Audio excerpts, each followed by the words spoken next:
It's a critical question that could help doctors treat breast cancer more effectively. How and when does the cancer actually spread?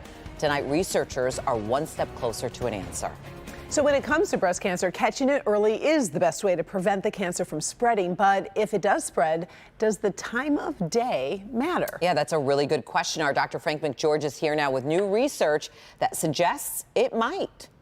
Breast cancer is one of the most common types of cancer in women, but in spite of that, there is still so much we don't know about the disease. One of those unknowns is exactly when cancer travels through the body.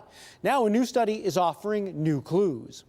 About 1 in every 8 women will develop breast cancer during her life. I felt something and I thought, it was real tiny, but it just felt different. I was never one for self-examination, and that was a big mistake. When breast cancer is found early, it's highly treatable. But if it's spread, or what doctors call metastasized, the prognosis isn't as good. As we understand metastatic breast cancer, it's not curable. Scientists know metastasis happens when circulating cancer cells break away from the original tumor and travel in the body via blood vessels.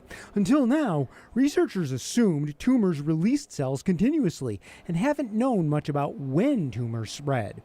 In a new study published in the journal Nature, Swiss researchers examined mice and female cancer patients.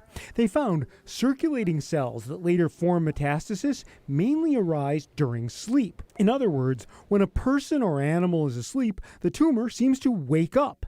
Cells that leave a tumor at night also seem to divide more quickly compared to cells that exit in the daytime. Researchers say this isn't just an interesting finding. It could help improve the way breast cancer is diagnosed and treated in the future. For instance, the next step is to see if giving patients therapies at different times of the day has an effect on outcomes.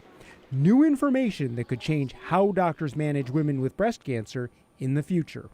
Now, researchers say these findings suggest the escape of circulating cancer cells from the tumor may be controlled by hormones like melatonin, which determine a person's rhythms of the day and night. But more studies are needed to determine how to best use this discovery to benefit patients. Back to you.